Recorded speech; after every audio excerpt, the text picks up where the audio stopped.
All right, Angel Phillips back again. Hey, Carson. How you doing? Great. How are you? Doing great. We're here to talk some more tips for some couples.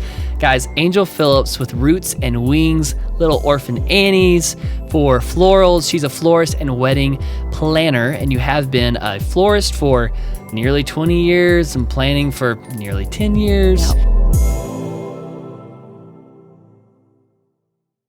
A big misconception right now is I see a lot of couples say, well, I booked this venue because it's so beautiful. And not to say the venue's not beautiful, because most of the time they are. So I don't need a lot of decorations. I don't need a lot done. And then they'll send their Pinterest board, or they'll send pictures from the venue of how they want it decorated.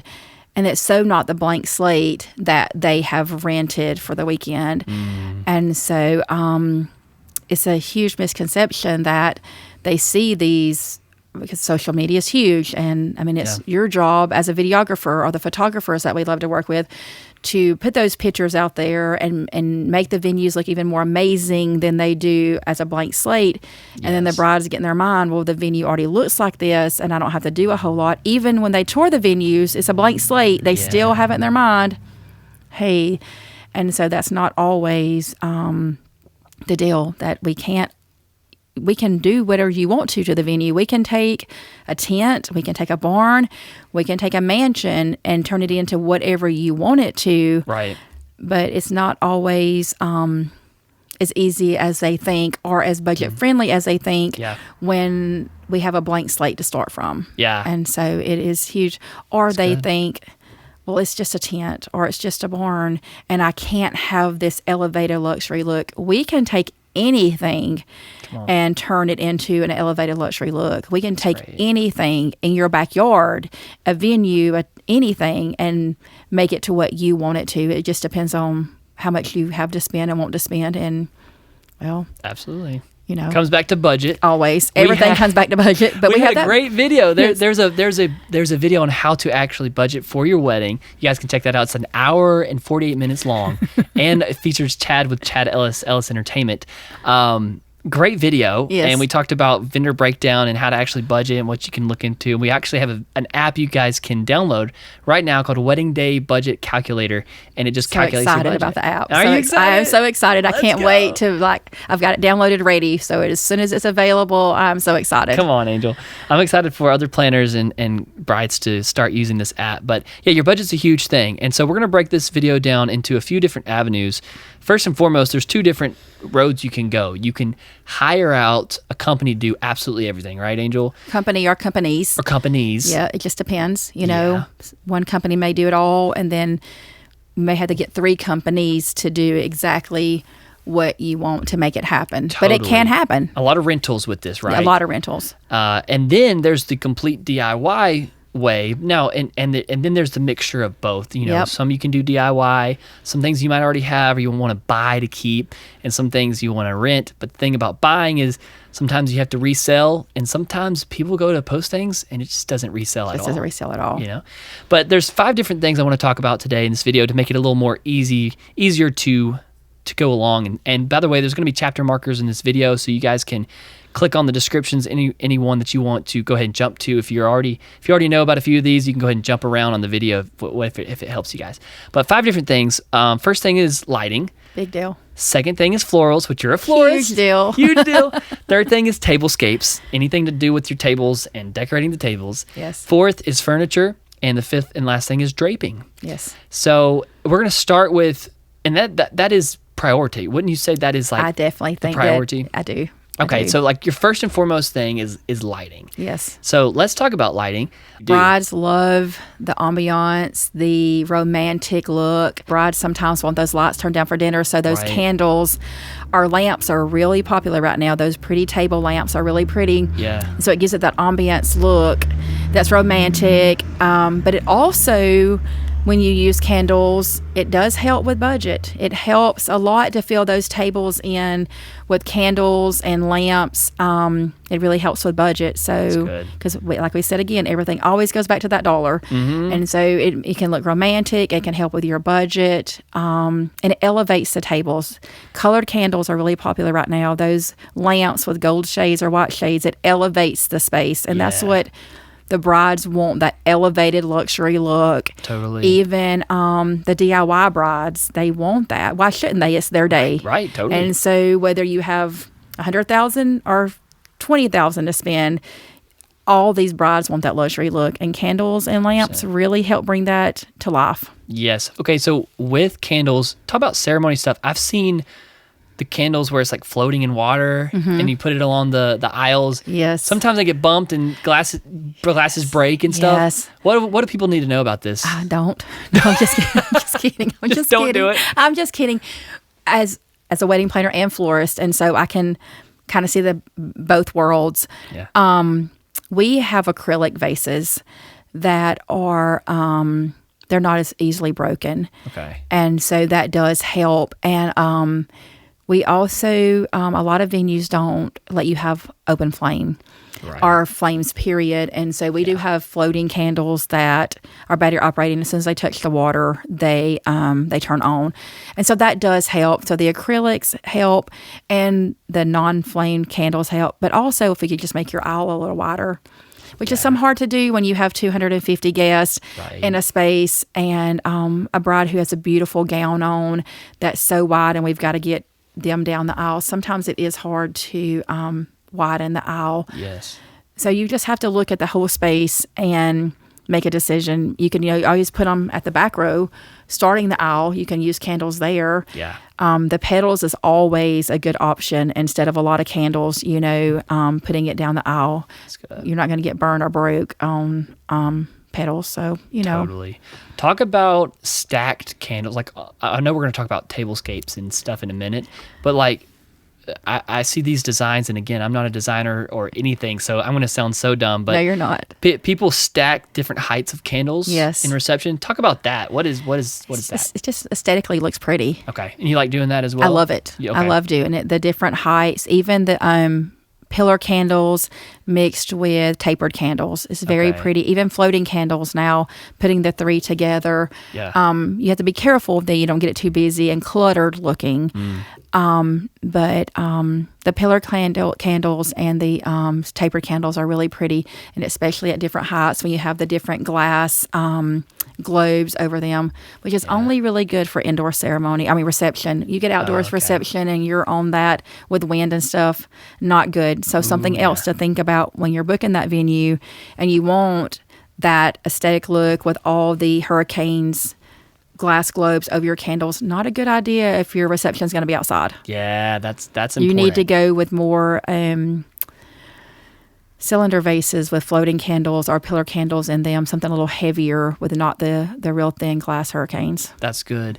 And what I'm learning too when I'm doing weddings is that everything is so customized and so situational to the couple and to the venue. Like if you're all outside, then you probably shouldn't use certain candles or different things because of potential wind and weather. Or if it's 110 degrees, your candles are going to melt. Right. I mean, I have bought really expensive battery-operated candles only to go outside and see them like, oh no. Yeah, I'm like, crap, why didn't I think about this? Yes. And so part of being a planner and a florist and decorator is you learn every wedding. And if it's 110 degrees, your candles aren't always happy to be outside. Totally. So something to think about. Now, they do make candles that are specifically for outside and they don't melt, but they're not always as pretty. But sometimes you have to take the good with the bad. Totally. And the next subject is we're going to be talking about florals. Before we do, the last thing with lighting is, and this is the Wedding Venues official page, we have a lot of venue tours here on the page, but lighting is a huge thing. You talked about dimmers. Not all venues have dimmers. Now, a lot of them do. Yes. And I even think about a few that are on the page right now do. Sometimes you might find a cheaper venue and they just simply has a light switch. Nothing wrong with the light switch. I know at my house, I don't know. Yeah, we don't have dimmers. I know some people in their house, it's just you just flip the flip the light on, flip it off. Yes. But there's something to be said when you can go halfway for dinner, like you said, and then go all the way off for dancing later. So dimmers are a huge thing. Also, some venues come up with their own uplighting in a sense. I can think of a few too. I won't mention in particular, but the lighting is a huge thing to the ambiance and what your DJ brings, and even videographers will bring their own sometimes spotlights that will spotlight the dance floor, or even some of the ceremony. If the ceremony spot's really dark in there, some shadows, they'll light it up. But lighting is a huge thing to your venue. But yeah, you can bring in lamps. Photographer too, though. Sometimes the brides want it really, really dim for ceremony, and my photographer's going, Angel, I can't. You're going to have to talk to them. You're going to have to. Yeah, so natural lighting, windows is huge, especially for ceremony, not so much for reception, but that natural lighting is huge for ceremonies. 100%. Because it really affects photographers and videographers. Totally. And so, Totally. And the lamps, so there's like little rechargeable lamps, right, that I've seen. I love them. Are people buying that, or are they just renting that? Most are renting. Most are renting. A lot of your... my other florist friends, they have them. Like they're including that as part of the decor. Awesome. So, it's a good thing right now. Very good. And I will say a personal story about my wedding. About 5 years ago, we were at Applewood Farms, and we had our reception outside in the grass area. Mm-hmm. And we rented from a company that does string lights. Yes. The big bulb string lights. The Edison. Yes. And those are great. And I've seen you, Angel, provide some lights that are almost like Christmas lights and stuff too, like an oak. Like the little twinkle lights. Yeah, like little twinkle lights, which is beautiful. It adds to the aesthetic, especially the fairy lights. The fairy lights. Yes. Those things are, talk about that a little bit, like string lighting and other things that you can bring in. That's so big for reception, especially outside if there's an outdoor area. Yeah. Everybody wants those lights hung for that outdoor area. It's so romantic looking, but it also kind of gives I don't want to say the word party feel, but it kind of does. Yeah. And they like going out there, especially if there is like a fire pit outside in the little of the cooler weathers, like early fall, late spring, what's still kind of cool. Yes. And they like those lights out there. I even like it if we have an outdoor reception and the DJ's out there under those lights. It just makes the dance floor like so much more fun. How many times have we done that? Oh, yeah. At several venues where those lights are out there with the dance floor, and everybody just loves it looks the great. Edmondson or the fairy lights. It just it elevates the area. It really does. It's not I don't want to say cheap way to elevate the area, but it is a little on the cheaper side. Totally. Especially if you do DIY. Now, I will say that to say this, sometimes hanging those lights is not a fun, easy task. Easy. I've seen people do it, and it's a headache. It is a headache. They're cussing out the poles. And everybody around them. I mean, we were hanging lights at a venue, and they had nowhere to hang the lights, but the bride wanted them. And so we're up in trees hanging them. And me and my girls at the end of the night, no kidding, because the ladder got put somewhere and we couldn't find it and everybody was gone. We were on top of my Yukon, literally climbing and holding each other in the trees trying to get these lights out. I mean, so if you do DIY it, you need to make sure that there's somewhere to hang the lights and easy to get out, because at the end of the night, when you've been with your friends all day and eating and drinking the light, you don't want to take those lights down. Right. So you can DIY, but I wouldn't recommend it. Oh, yeah. I mean, hire somebody to do it. I mean, there's companies, that's what they do. Yes. And so totally worth it. We 100% revamped how we hung lights after that. Oh, yeah. Never again were we climbing in Yukon in trees. That's hilarious. Not at 5 a.m. It wasn't. No, I bet it was funny at that point. Crazy. You have some stories, Angel. You have some stories. Okay, florals. This is your go-to. And guys, this is such her go-to that we're going to make a whole other video dedicated to florals, to where you have more time to really dive deep. But Angel, tell us about the floral world with decorating your venue. Other than my Jesus and my husband and kids, florals is my heart. That's good. I love the florals. That's how I got in this business to begin with. And then things just evolved. There's a lot of brides. Florals is one of their top priorities. And then there's a lot of brides that florals is not their top priority. Yeah. And I get it, because florals are expensive, and they're like, well, I'm just going to throw them in the garbage, or I'm just going to, at the end of the night, they're going to die, not by the end of the night, but, the flowers are eventually going to die. And I'm like, well, aren't we all? I mean, eventually we are going to die. That doesn't mean that we can't cherish and love them. But florals is my heart, and they are expensive, but there are options that you can have that aren't as expensive. Florals, I mean, people hate carnations. I love carnations. I think a white carnation is beautiful if it's fluffed out and it's airy and it's just sweet. And it does have a smell. It does, but it's a sweet smell, and I love carnations. But I also love peonies and ranunculus. So flowers, to me, can 100% elevate a space. Mm-hmm. I mean, whether you're getting married in a backyard or you're in a mansion or anything in between, florals really can elevate the space. But they also can be reused in spaces. And I think a lot of brides forget that we can use aisle runner flowers to go down to use tables. Now, a lot of planners don't like that. And I can say that because I am a planner. Mm-hmm. They don't like to have to flip the flowers. They don't like that extra step. And a lot of planners are like, well, it's not my job, or it's not part of what I do. I don't want to touch somebody else's work. But it can be done. Mm-hmm. It can be done. And there is a lot of planners who will go, okay, we have no problem doing this. But flowers definitely can elevate your space, and they can make or break a wedding to me. I just, because your wedding, florals was not a big deal for you. It wasn't a big deal for you. And so, but it's really, I left that up to Holly, you know. I know, and most of the time it is up to the bride. Yeah. And sometimes florals are a minimum because of budget. We're always back at budget, and it's just a true story. But you can do pretty florals and not spend $15,000. Mm-hmm. Of course, we're back to what we talked about in the beginning. I booked this venue because it's beautiful and it don't need a lot of florals, and then you send your coordinator, planner, and florist your Pinterest board, and it's so not right. Okay, sister, this is not minimal. Yes, but florals can elevate a space and make something so different than the blank space. Yeah. And baby vases are very popular right now. The little baby vases in between with the candles. Yeah. And so you can go any way you want to. That's Baby's great. breath is a cheaper option. Nothing's cheap in the wedding world. Nothing's cheap in the floral world. But Baby's breath is a cheaper option, and it's very nice and airy and can be used in a lot of spaces. Talk about the real versus the fake. We want to hear your honest opinion from a real florist here.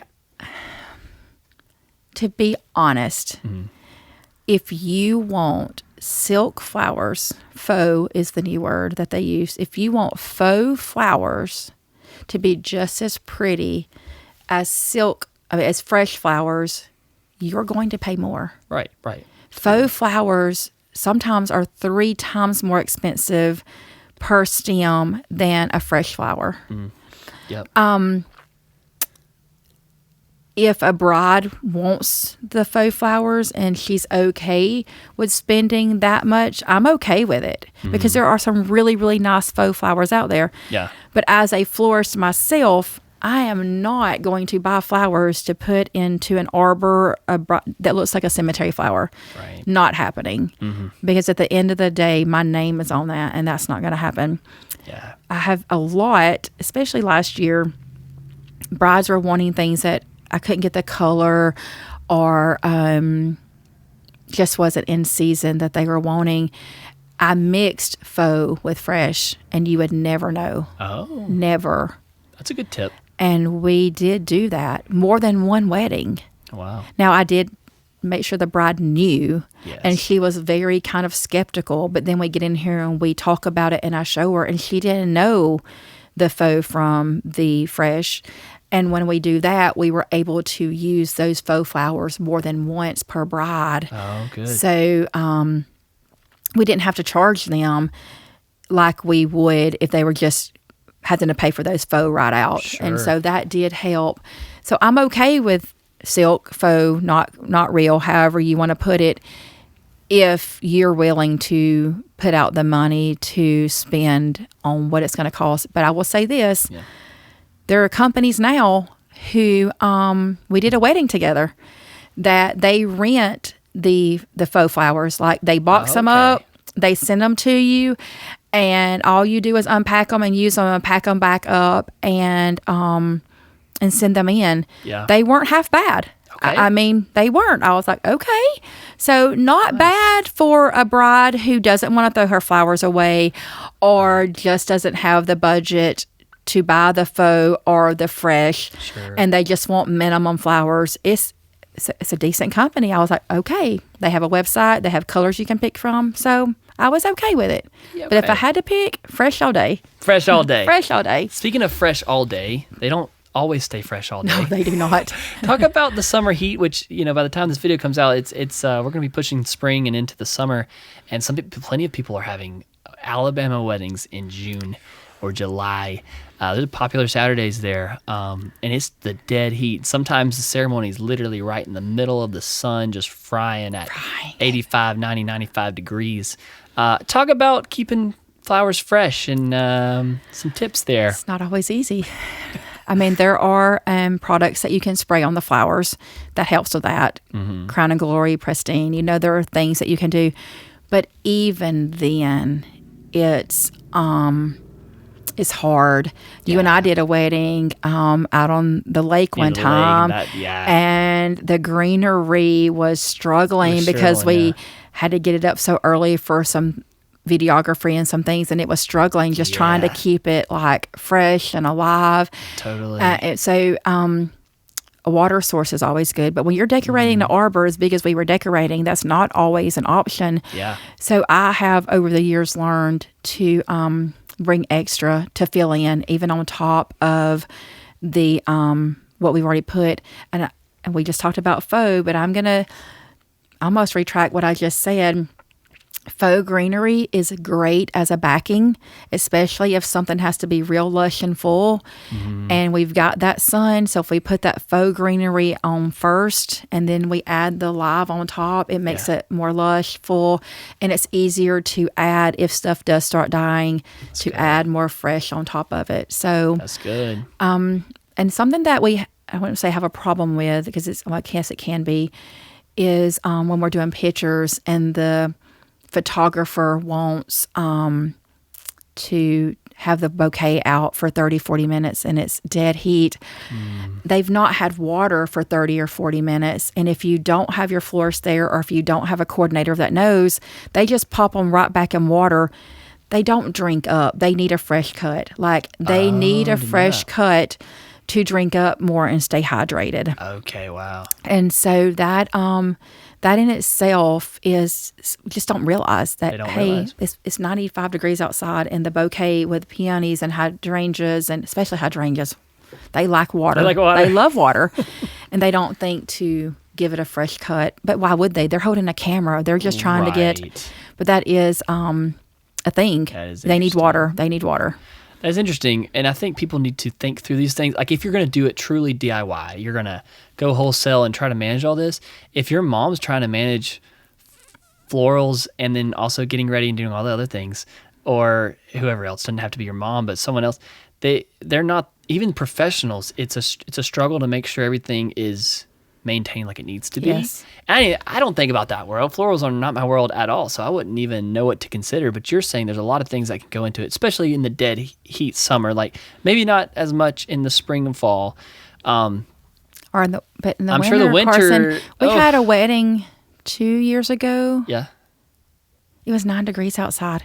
Like the flowers, I could not let them stay out more than just a few minutes at a time. I'm like, look, we can get them on we no outdoor flowers. Like we had everything had to come in because they would freeze. And the only thing worse than a flower getting too hot is getting too cold.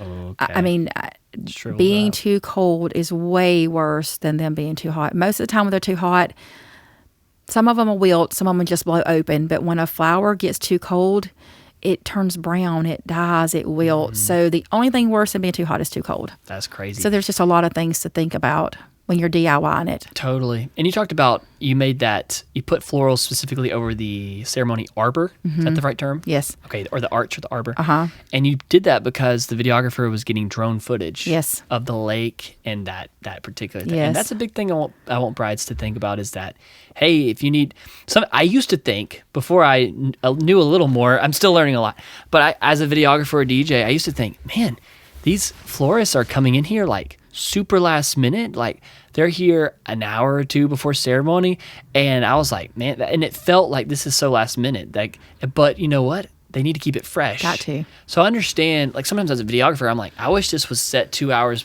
earlier, but I understand sometimes you just the hour of, or hour or two before, they're just now setting that out because they want it to be the freshest that it can be. I didn't realize that till recently. So, okay, and talk a little bit, and we could get more into florals, but we'll have another video on this. But the next thing about decorating a venue is your tablescapes. And going from florals to tablescapes, tell me about what they do. I've seen bridesmaids bring their bouquets and put them onto the tables. Mm-hmm. Tell us about that, and then intro us into the whole tablescapes world. Well, reusing the bridesmaids bouquets, it saves money on centerpieces. Yeah. So do that you helps. Suggest that, or I do, and then I don't. Okay. I mean, I really do try to help the brides save money, but when there is a wedding in July and the bridesmaids have had those bouquets out for hours taking pictures, sometimes they don't always look their best. Yeah. But if it's within budget and we don't have a choice, we don't have a choice. Yeah. But sometimes, it's easier for me because I'm there and I'm a florist and wedding planner. It's real easy for me to revamp something and make it happen. Right. But that's not always the case with every coordinator or planner or mom or aunt or grandmother who's trying to help make it happen. Yeah. Not always the case. But I do 90% of the time reuse my bridesmaids bouquets. Okay. But again, I can fix them. I can, I can make them look fresher and fuller and get them on the tables before guests sit down and them not look like they've been outside and sat on the ground and the flower girl played with them, Right. I do, but for a budget, I do, recommend it. But again, you might not have enough. There's only we have to, I have a wedding coming up and we sat down yesterday and she has 21 tables. Okay. She has 7 bridesmaids. Okay. So we split that 21 into 3s. So 7 tables will be the bridesmaids. 7 tables will have a go compost with flowers, and the 7 other tables will have cylinder vases with candles, and all the tables will have candles and lamps. So she wants those candles back to lighting. Mm-hmm. So we just took her table number and divided it by her bridesmaids pretty much. And so there'll be 3 different centerpieces per table. Okay. And that's very popular, that your centerpieces doesn't all match and look cookie cutter, so when we get there, we'll 1, 2, 3, 1, 2, 3. So it all matches but doesn't. Right. But that's 7 centerpieces that she doesn't have to pay for. Totally. But she's getting married in April. So, you know. A little more doable. Watch out for those potential tornadoes. And if I am... So that was in May, but happened. May. Yeah. April or May. But I know if I am using the bridesmaids bouquets, which most of the time I do, I'm very aware of what flowers that we put in the bouquets also. Yeah. That will make sure that they can withstand what they're going to go through the day. That's good. But flowers are pretty resilient. I mean, they're pretty... I believe you. Whatever you say. You're the pro here. Actually, and we are going to get into tablescapes, linens, tablecloths, all the things. Let you talk about this, Angel. But another little thing about florals, I guess with the greenery, I've seen people decorate like chandeliers and stuff. Mm-hmm. Talk about using greenery to decorate, getting on ladder and hanging it on the chandeliers and the little circular things and the lighting. Talk about that. Well, I'm terrified of heights. I mean, that was obvious earlier when we were on the side by side. I'm terrified of heights, and I used to wouldn't do it. I Bird and Jacob would have to do it. I'm not doing it, but I guess I've been doing it so long you don't think about it. Mm-hmm. But it really does elevate the space. It really it just makes it look pretty. It does. Yeah. But a lot of venues have faux in there already, and that helps unless it's been there 10 years, and then it's a true story. I'm like, sometimes we need to put some new greenery up there. But it does make good pictures. It does elevate the space. But a lot of times brides don't want to pay for those installments. And it's in your budget. I mean, not your budget. It's in your quote, but it's an installment. It's almost sometimes you have to get a whole different team to come in and put those installments in because you're decorating tables or doing arbors. And you got to find somebody who's not afraid to be on a 20-foot ladder because most venue ceilings are high. And you've got to get on up there. And then you've got to have someone handing you stuff so you're not up and down the ladder the whole day trying to make it happen because time is of essence on wedding day. And you can't be climbing a 20-foot ladder 20 times just to get greenery up there. So sometimes it takes 3 or 4 people to decorate one chandelier, that installment. Depends on how big the chandelier is, how tall the roof is or ceiling. And so it's beautiful. Back to venue access. Some of them you get access the night before for rehearsals, and I guess people sometimes decorate then, right? You can start, but if you're having rehearsal dinner there, and you only have the venue 4 hours, by the time you set up for rehearsal dinner, have rehearsal and rehearsal dinner, and clean up, your 4 hours is up. So sometimes it's hard to start decorating the night before. And so you have to bring more team members in to do the installment, which means more money out of your budget. It all boils down to budget. Goes back to budget. Okay, so talk about tablescapes, the third thing, which I hope you guys are enjoying the video so far. If you are, also share with someone else who might need to know these tips for decorating a venue. Tablescapes. Tell us all about tablecloths, linens, things I know nothing about, but you know everything about. I love the new trends with the tablescapes. Love it. Okay. I love the patterned tablecloths. I love the colored linens. At first, I didn't think I was going to like it, and then I seen it put it together, and it elevates a space like nobody's business. It's so sweet and so soft and elegant and not so white. There's nothing wrong with a white tablecloth, and we've done it for years, but I'm loving the new trends of the different textured tablecloths, and just that in itself elevates the table before you put florals on it, before you put candles and lamps on it, before you do any of the lighting or anything. You put a colored cloth or a textured cloth or a printed cloth on there, and it automatically changes the space and elevates it. So if you are on a budget and you just can put some cylinder vases and a little bit of greenery, you put that cloth on there, and it just changes the whole look of everything. And there's so many options, I love it. You love it. Love it. And you provide tablecloths. Tell us about your experience with people who want to just outright buy their own linens or those that rent, and what do you suggest? Well, people think cloths are easy. They think, well, I can buy this tablecloth off Amazon cheaper than you're going to rent it. You're probably right, sister. It's going to be thinner. You're going to be able to see through it.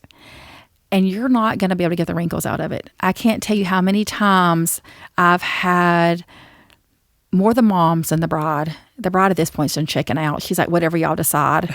I'm checked out. Whatever budget allows, whatever mom says. But they have the misconception that they can get these tablecloths and they can get them to look like they should on wedding day. And they can't. I shouldn't say they can't. It's happened a few times. But they really do not understand. You've got to wash them before you bring them to the venue. You've got to steam them or iron them. And most don't. I can't tell you how many times they've hired me to do so many things, but we're going to bring our own tablecloths. I can buy them cheaper. I was like, okay, but they need to be washed. They need to be steamed. And I get there and they're still in the Amazon boxes. Oh, wow. Do you know how bad it looks on a table with a wrinkled tablecloth? It's horrible. And I'm like, and it's a reflection on me as the coordinator. It's a reflection on me as a decorator. And it's horrible. And I'm like, you're going to spend all this money and you're not going to iron a tablecloth, but it's very time consuming. About that third one, they're like, oh, we're not doing this because it's very time consuming. It is. I know I have a photo booth that goes with me to DJ events, and the tablecloth I have is not a high quality tablecloth. It works. I'm buying you a new tablecloth, Carson. I'm getting you a new tablecloth. I have had a planner I've set up, and she was like, "Hey, we got just another tablecloth you can use." I said, "Okay." She hates my tablecloth. Got it. And it's not that great because I mainly use it for the printer, and then the props are on it. I guess it's not supposed to blend in as pretty as the ones, but everything's supposed to be beautiful. So it is. I need to upgrade. It's all my in the tablecloth. details, Carson. It's all in the details. It is. Even your tablecloth for the photo booth is seen by the guest, and it's all in the details. You're right. We're buying you a new tablecloth. Okay. After this, 100%. We're buying you a new tablecloth. Because I went to Amazon. I was like, tablecloth, and there were 2 or 3 versions, and I was like, oh, this one's good, but there's something to be said about that. Okay, keep going with. Well, these even if you Tablescapes. iron them and you steam them, traveling with them, They get folded again. they get folded and they get I don't know. How Do I love doing? I hate doing tablecloths. I do. I hate it. I do. But it's just a service that helps our couples out, and so we continue to do it. That's Now, amazing. Laura Ray, Laura who works for me, yeah. she's like, I thought we were getting out of tablecloths, and I'm like, as I'm ordering tablecloths for 3 weddings this year, she's like, I thought we were getting out, and me and Stephanie's going, well, Yeah. it's not easy as it looks, Absolutely. and it can be done though. It can be done. And when we talk about decorating, sometimes it's a rental fee, and so you pick up and drop off your own things. With lighting, there's Say It in Lights has those big marquee yes. lights. Oh, we didn't even talk about that with lighting. Oh, you get these huge lights that light up your dance floor. Yes. I'm sure a lot of you guys have seen it.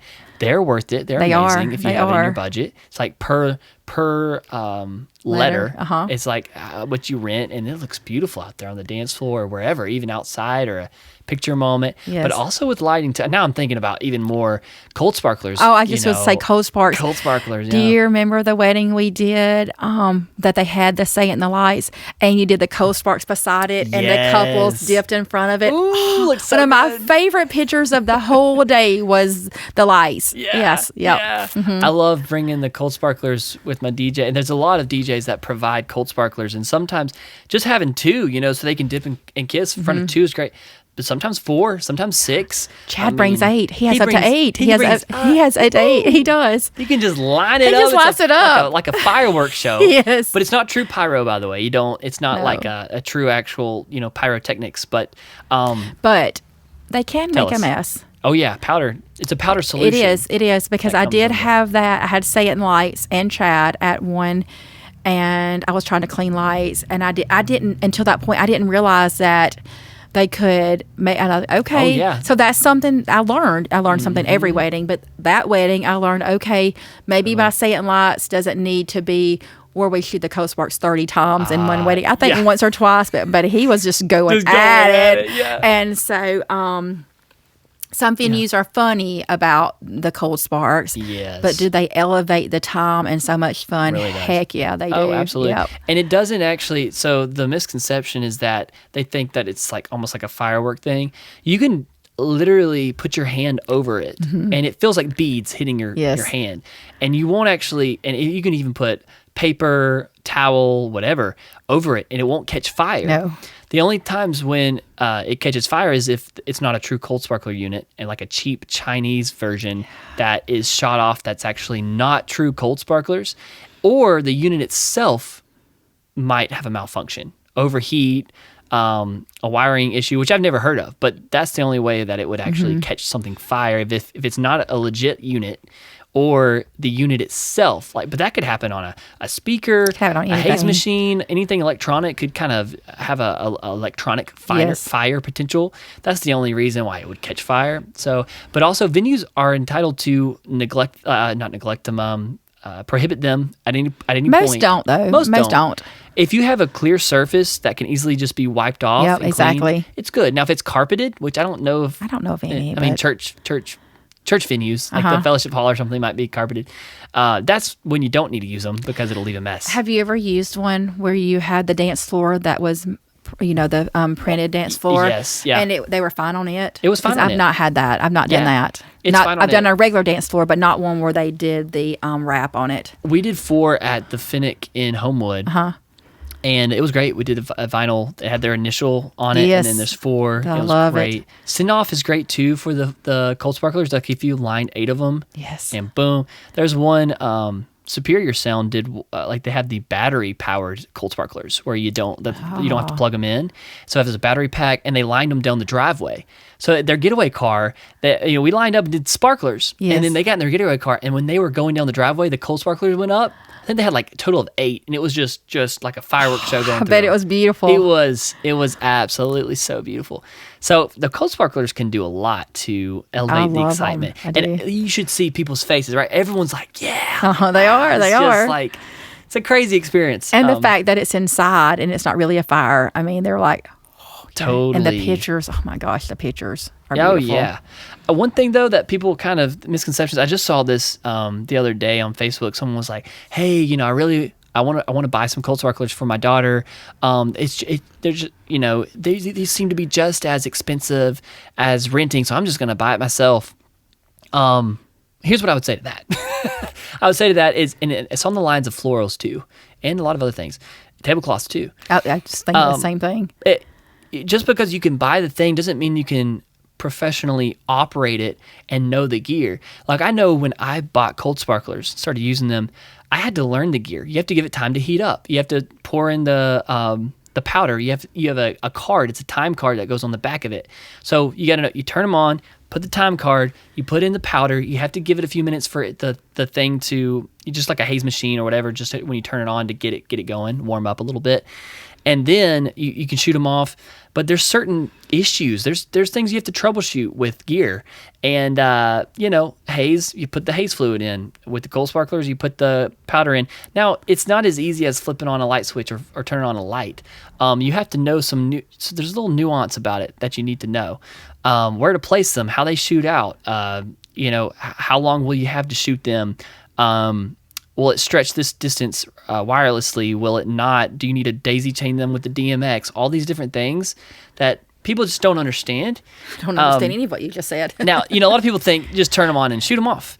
But that's what I thought, Carson. I mean, I knew you had to put like a little pack of powder in there. Yeah. But I didn't know it was all the things. Yeah, and it's not too complicated. And you could do it. I could.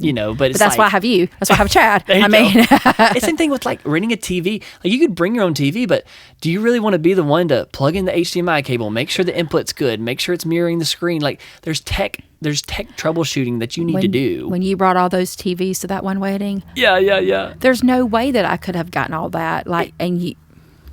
Hats to you because. Well, we made it work. It work. And if you have the professional that knows the gear, they know what's what. And with tablecloths, if you have a team that you know and trust, they're going to be clean. It's not going to be wrinkled. Yes. And that's why it's worth it to hire someone like you, a planner, someone who knows what they're doing, because not only you're not paying just for the thing itself, you're paying for the professional to actually use that thing to its fullest potential. You're paying for the service. Just like you are with a DJ, with a band, with a photographer, a videographer. And I think a lot of times, florists and people who decorate, they don't look at us as a service. But we're not just making, I mean, the flowers don't come to us, this is for the other video, but I'm going to say it anyways. The flowers don't come to us clean. They don't come to us wired. They don't come to us hydrated. Yeah. I mean, most of the time, like I had flowers that come in this week because I had a huge event. I didn't get them till Tuesday. The event, I had to be there by noon on Wednesday morning. I had 50 arrangements to do. Wow. And my car was packed with flowers, and we had to come in, we had to clean them, we had to clip them, we had to get them hydrated before I could even start putting them in the containers. And then the containers had to be prepped. It's not just, it's a service. Absolutely. There's nothing wrong with DIYing it yourself, but I do not think that couples, brides, families realize. I know my first Valentine's Day, the first time I ever did flowers down here, it was Josh's 24, so 23 years ago. I ordered the flowers. What a shock. I didn't know they still had the leaves and thorns on them. I didn't know that I was going to have to take all those thorns and those leaves off before I could even put them in a bucket of water, and their heads were soft, and I'm like, my roses are dead. And the hosteller's like, no, they haven't been processed. Well, what's that? So there's just a lot. So you're paying for the service, whether it's for tablecloths, it's your flowers or your DJ, your cold sparks, you're paying for the service. Totally. Absolutely. I mean, you don't just pay to rent a camera and ask someone else to take some photos. Thank you. You need that professional to do the service. Okay. But you also have to charge the battery. You have to put the SD card in. Come on. I mean, there's things that to get to where you're going to make it happen. 100%. You just don't get the camera and things, it's not ready. Right. And that's with every service that you get. The caterers, the food's not cooked. It's not. There's just so many things, the steps till you get there. Absolutely. And I know that's so off but it's all about the service. It is. With the tablecloths, with the tablescapes, it's about the service. Absolutely. 100%. The cold sparks, it's about the service. And that's what's kind of hard about. I'm going to get so distracted on this know, video. We got to keep talking about decorations. Yes. But I just will say with planners, it's so hard because with a planner, you don't actually, it's not as visual as some other vendors. Mm-hmm. So people oftentimes will skip over what a planner or coordinator does because it's almost like you can't see it. It's not as tangible. Like it's so hard because like with the DJ, I'm going to be there with a full setup.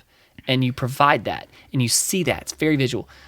A videographer, photographer, you see them on a wedding day, and then you see the results later, and it's very visual. You see it. It's instant. Even with florals, you see it instantly. There's a product. There's something to show. Planner, it's a little more abstract. We had this conversation earlier. Important. Because there's so much behind the scenes that people don't see that we do. Mm-hmm. And I'm not talking about talking to your bride daily because that's unrealistic. Yeah.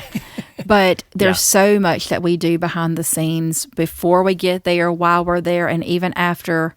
I know myself, I'm the last vendor to leave that venue. Yeah. You're right. People just don't understand what's put before you even get there. I just don't understand why you would spend $40,000 booking all your vendors and then spend the last vendor is booked and it's your planner. Like it's like the illustration of you got to have a strong foundation, and this goes to a lot of illustrations. But it's like building a 20-story condo and then like getting all these amazing glass windows and just amazing art, just incredible structure of what it's going to look like. And then last you think, oh, well, what's the foundation of this going to be like? And then but that's out of order. You need to build the foundation first, which is your planner. Thank you. To be able to build on top of that. Like the planner holds everything together. And honestly, the planner sometimes has to be that the bad cop on the wedding day that makes sure, kind of lays down the law. Hey, caterers are where they need to be. DJs where they need to be. They know exactly what they're doing because some of them are goobers out there. Videographers, photographers, everyone knows what's going on, and they got to pick up the slack. But it's not as tangible, but it's the foundation in which everything else is built. True story. So, little side note. Just a little side note. Tablescapes. More tablescapes. Tell us. So, we talked about the tablecloths. Yes. So, with the tablecloths, to elevate your tables even a little more, not just with florals and lighting, even you just put a charger on the table. What's a charger? Like a charger plate, like the gold charger. You know, okay. I do that a lot. I just think about my computer charger. Yes, phone charger. Like a charger plate. I'm so dumb. Okay. No, you're not. You just, I don't know what that is on your computer, so why would you know what a charger plate is? Okay. Just a next step to elevate it. Okay. And a lot of brides, it's not in their budget to have full tablescapes. Uh-huh. But I'm telling you, man, if you can, it just makes those tables, wow, it just makes them more elevated.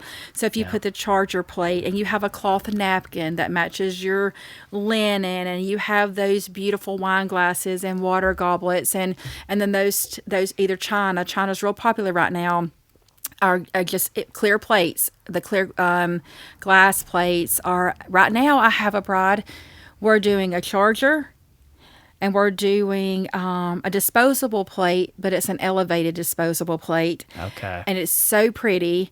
And then we're doing gold plastic flatware, which is still very pretty, and it's that gold that elevates it, so it's not that clear plastic. And then we're doing a water glass, and then we're doing a cloth napkin, and it makes your tables look fuller. Yeah. It makes them more elevated, and it can be a little pricey,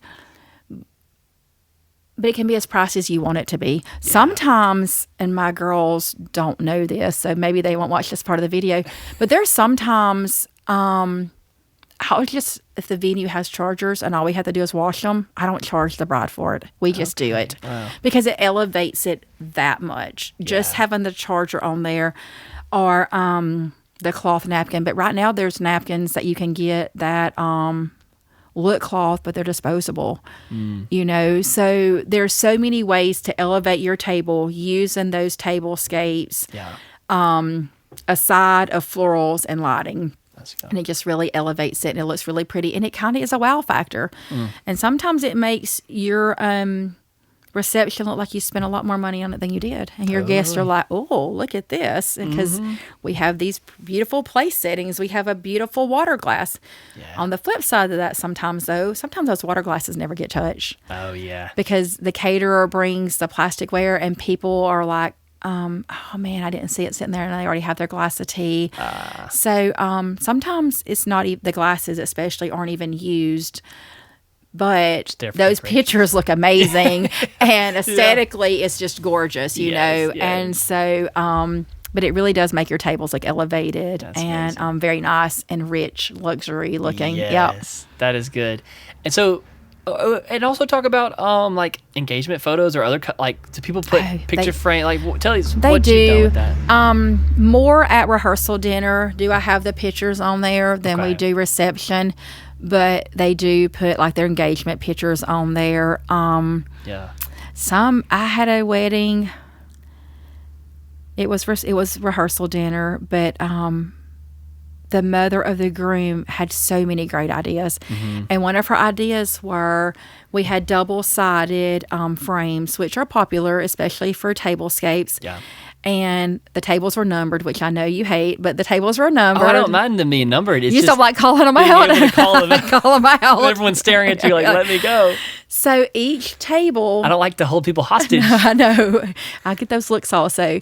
But each table, like table number 1, on one side it had a picture of the groom and the other side had a picture of the bride when they were one. Oh, it was so cute. Nice. And then table 2, table 3. So each table reflected their age, and that was a really neat idea that the mother of the groom come up with. I love that. Different. And we had love that. Last year we had a wedding the weekend of 4th of July. We have one this year. Yeah. But the mother of the groom really wanted it to reflect that also. Yeah. And we did the tablescapes that were blue and white. We didn't put so much red in there, but it reflected the 4th of July, and it was so pretty. We used silver instead of gold to kind of the fireworks. They did a fireworks show. Oh, nice. But I want to say she might have even been the one that did the age one. But the tablescapes, the good thing about it is that's one way to show who you are and what you want it to reflect. Yeah. And it's getting away some, which I hate it is, but the groom's table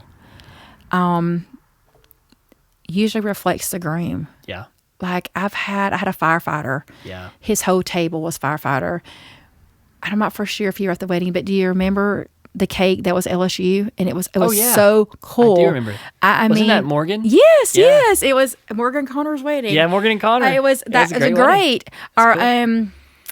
We had one that his groom table, his tablescapes were Little Debbie snacks. Yeah. And we used all different kinds of baskets, and that there was every kind of Debbie snack you could think of. Yeah. So tablescapes just doesn't talk about the table that the guests are sitting at. Yeah. I mean, it can reflect from the sweetheart table to the groom's table. That's good.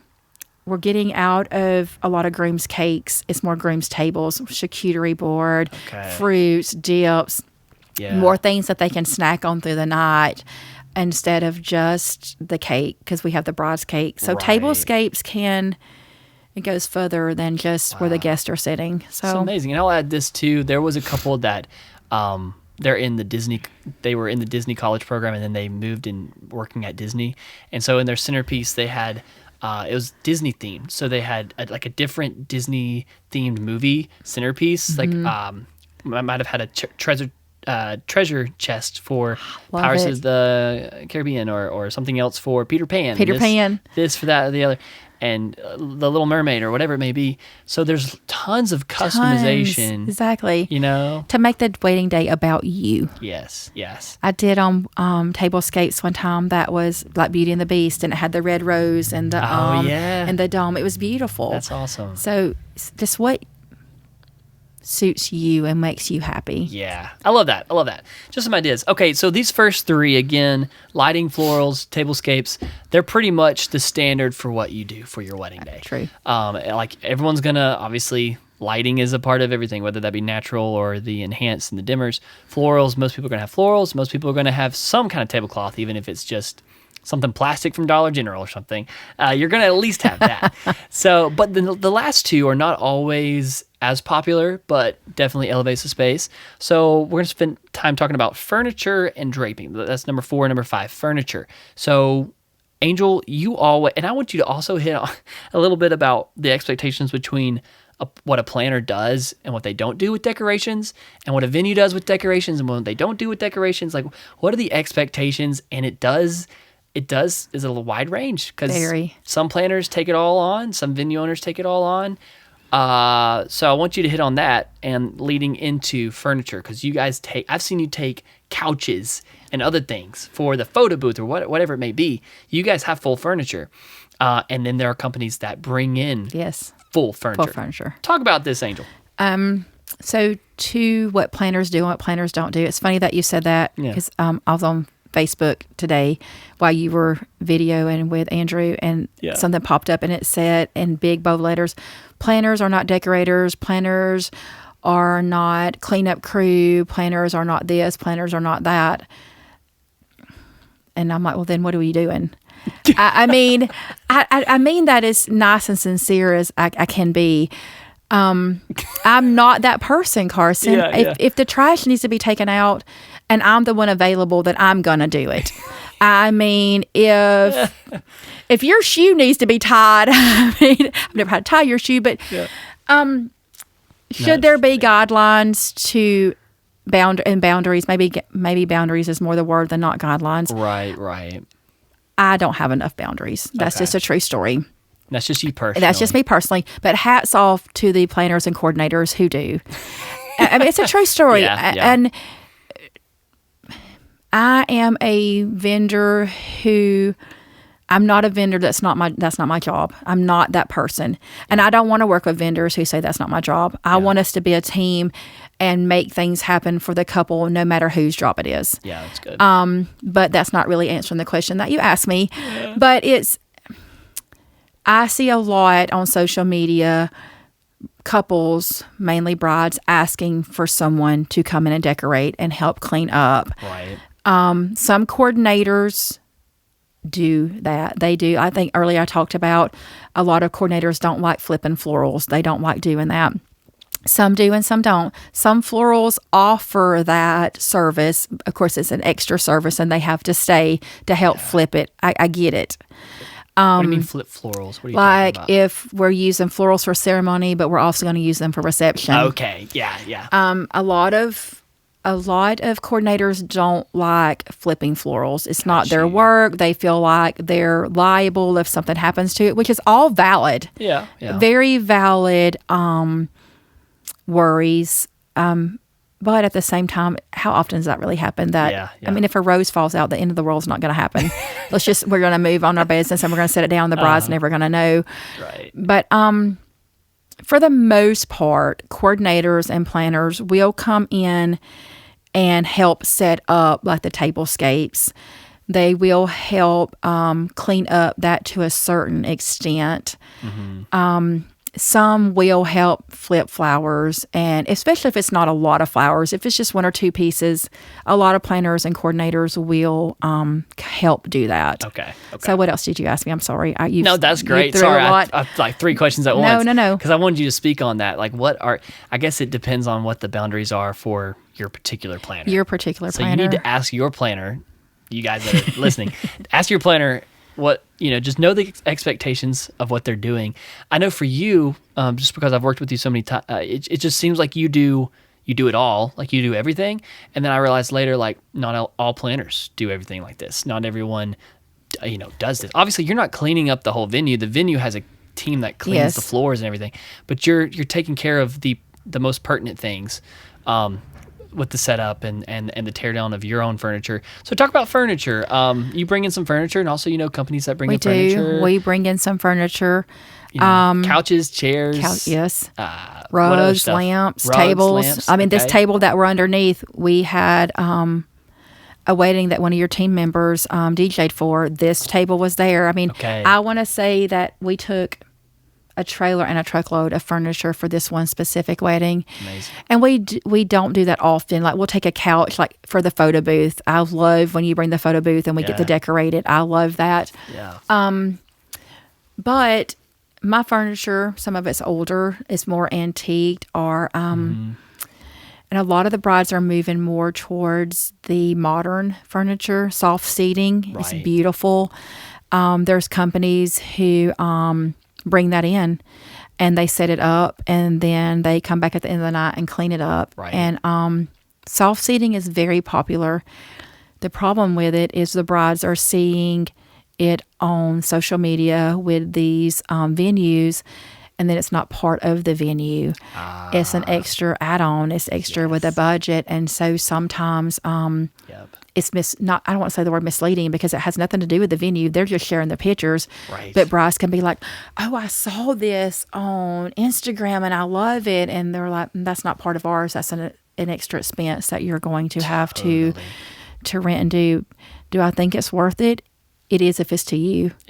I mean, if it's worth it to you, then yes, let's do it. I love it. Yeah. I love the way it looks like on my social media, just like every other coordinator and planner. I mean, it makes us look good. Yeah. And so there's nothing wrong with that. Absolutely. Absolutely. You're right. There's a lot of furniture. If you are bringing it in, it could be misleading that you think it's with the venues, which, side note, is that every venue tour on this YouTube channel, which you guys can check out, there's like close to 15 now. Oh my gosh. We film it specifically on weekdays when there's not weddings going on. And we've talked with venue owners about this, and maybe some venue owners are watching right now. And this is, again, why we do that, is we do it like a blank canvas. So you guys can check out these venue tours when it's just as if you were going to tour it on a regular Tuesday, what would you see in its blank canvas? Like Mallard Oaks, they have the white draping down from the ceilings naturally.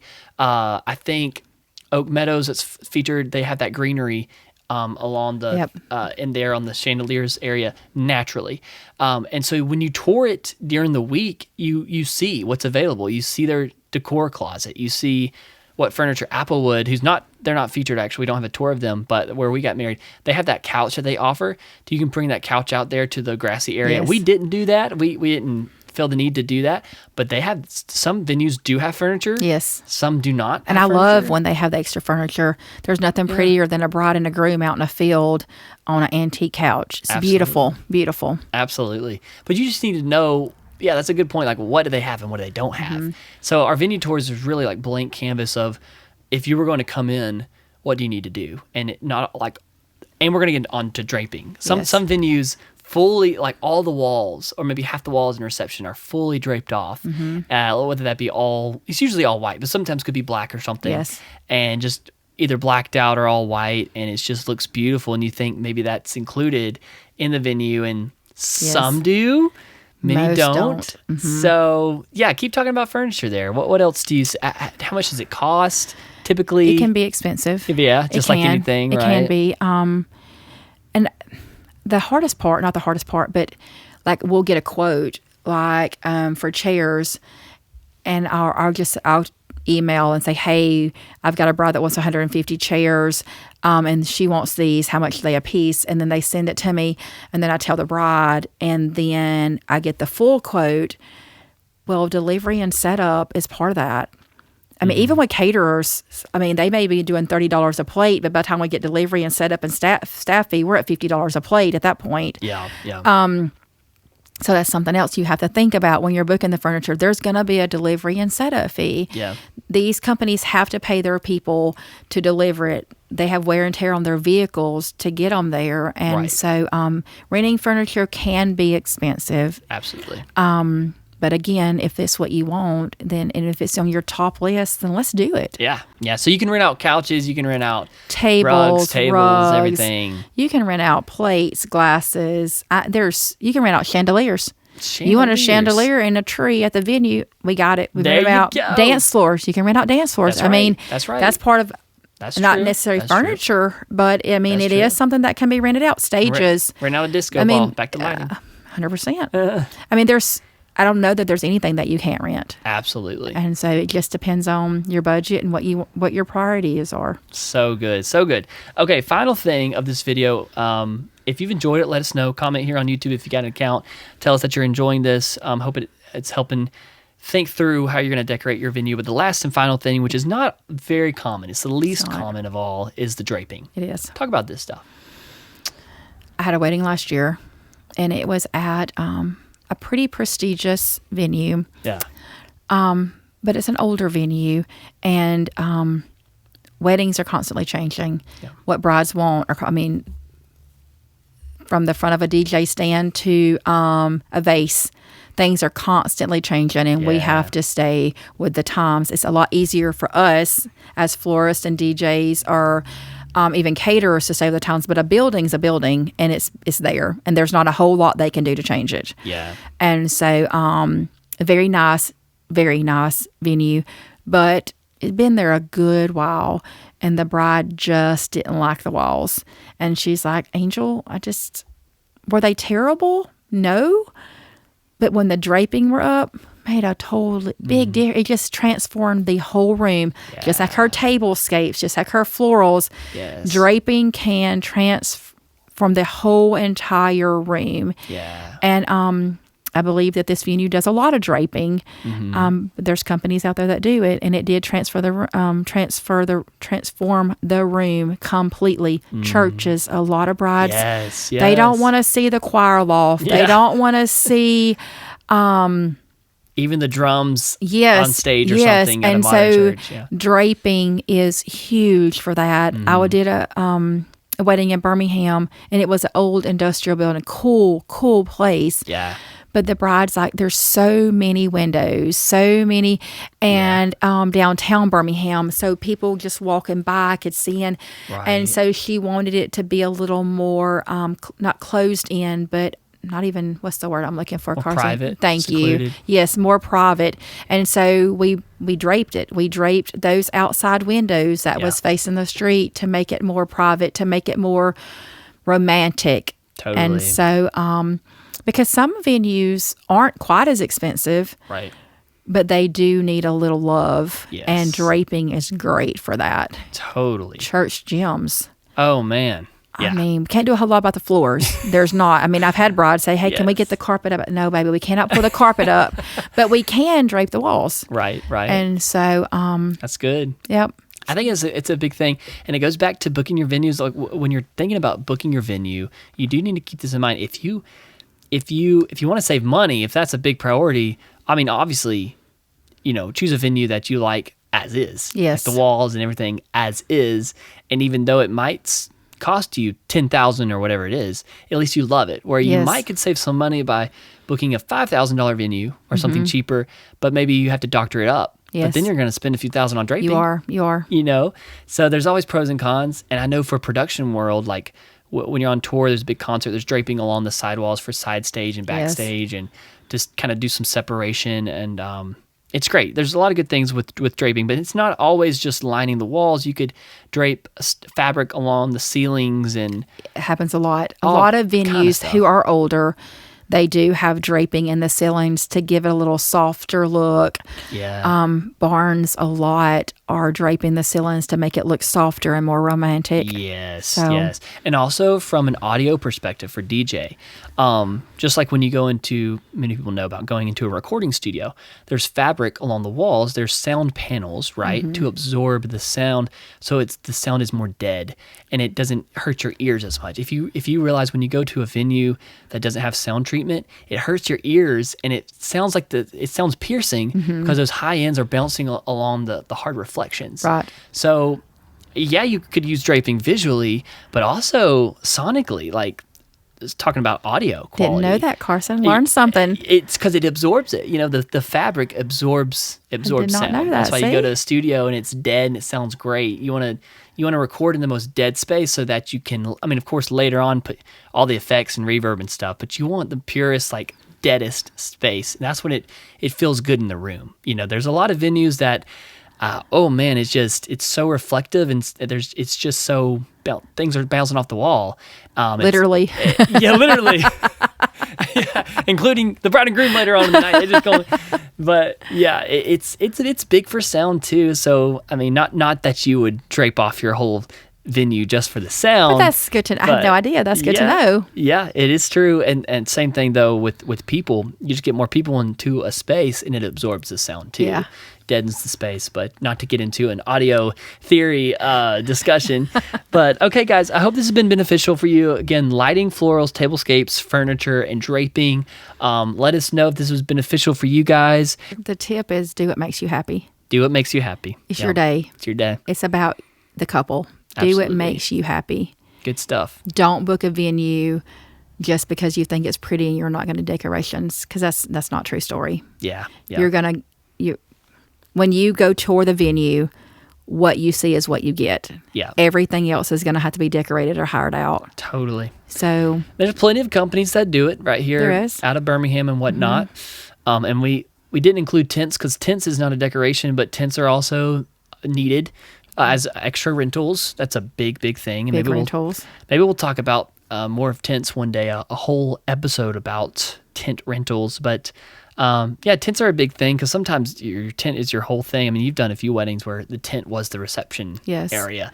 But not because a budget, because there's a huge misconception that getting married in your backyard with a tent is cheaper than renting a venue. Not a true story. That is, sometimes you spend more. You've got to rent tables and chairs and dance floors and subfloors and But go deeper in that. You've said that a few times.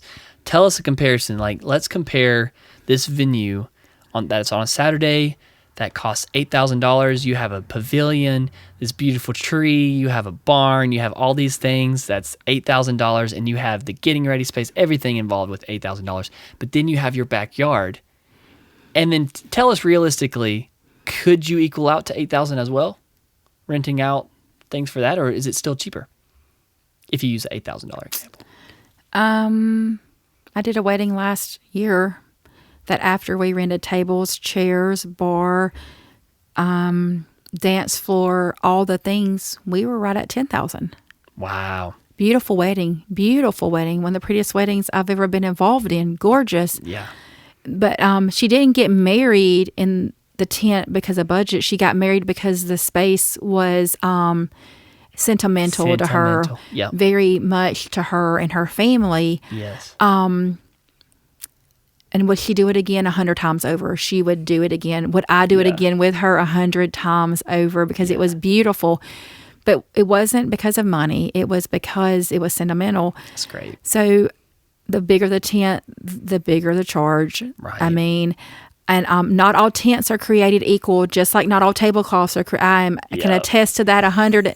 Oh my gosh, we won't even go there. But you want a good tent company. You want a reputable tent company. But if you're doing a tent to save money, I'm not saying you can't, but I'm saying if you're going to have to rent tables and chairs and all the things also, most likely you're not going to save very much money by having a backyard wedding. That's good. I want people to know that. I want people to know that. Well, good luck, guys, with decorating your own wedding venue. If there's something we missed, let us know in the comments. Thank you to professional wedding planner and florist, Angel Phillips. Thank you, Carson, as always.